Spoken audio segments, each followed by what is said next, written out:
Let's go on the ground to Cote d'Ivoire, where our man Daniel K is ready to bring us up to speed on what's been happening after, last night and all the drama that happened. Okay. Daniel, can you hear me? Is Daniel? Yes, I hear you loud and clear. Great. Daniel, good to have you. Look, tell me what for you were the most striking stories from the experience last night of watching, these big games. The interesting thing was, for me, the change in atmosphere, I can say. Before the game, that's before the first semi-final between Nigeria and South Africa. I was in Abidjan for the Cote d'Ivoire game, and the Nigeria game was in Bouaké, about 4 hours drive from Abidjan. Very well. And you could tell that most Ivorians were very nervous ahead of that game. They were really nervous. You could literally taste the tension in the air. But once Nigeria won, by that time we were in the stadium. It was just about 10 minutes to kick off for the Ivory Coast game. There was this loud roar, and I was wondering. So I asked a couple of journalists who were basically telling me that the crowd are eager for the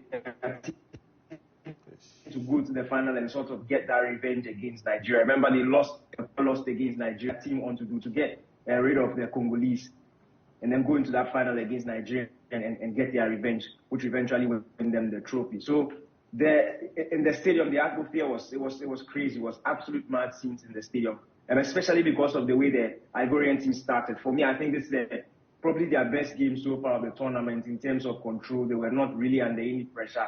And they played really well. Attacking-wise, they were absolutely brilliant. Could easily have been 2 goals up by halftime. That did not deter them from coming back, or did not discourage them from coming back and increasing the level. They did so brilliantly, and Halle scored that goal. And from then, it was just a complete party atmosphere.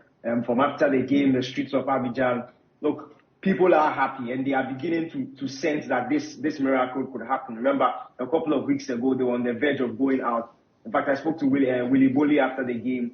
He sort of indirectly thanked Morocco for keeping them in the competition and said once they had been given that lifeline, they were not going to let their people down, and that is what they are driving for. So the crowd, the people in here in Cote d'Ivoire really sense that their team can go all the way. And the team themselves, you talk to the players, they really believe that this miracle could happen. I also spoke to Seko Fofana and then Seri. In fact, it was Jean-Michel Seri who mentioned the fact that the head coach, Amas Faye, has completely changed the atmosphere in the team. He credited his starting 11s, his substitutions. He said the mood in the team has been completely uplifted once Faye took over, and they hope to complete the job coming Sunday. So clearly, the Ivorian faithful feel that it's more realistic now than ever to get close to a title. Now, let's look at Nigeria and how far they've come. But before we look at that as well, I'd want you to tell me about the aspect of organization and what you've seen so far. I mean, with the experience of other tournaments. The whole world is looking at us. For me, from what you see in terms of the images on television, it's amazing. But what about what's on the ground? On the ground, I think it's, at least for the game I was at yesterday, I think it's been good.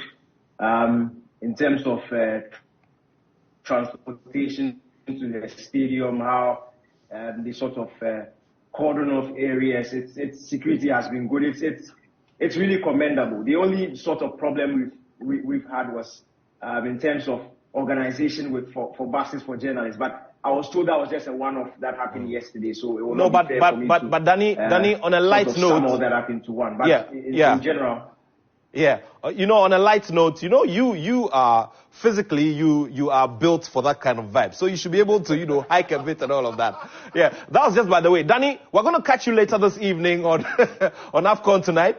We're going to do some more with you on AFCON tonight. And tomorrow as well, we're going to do a special preview with you as well. Thanks so much, Dani. We'll be running now, and we'll catch you later. Get yourself some very good, chicken with, that kind of thing, yeah? Poulet.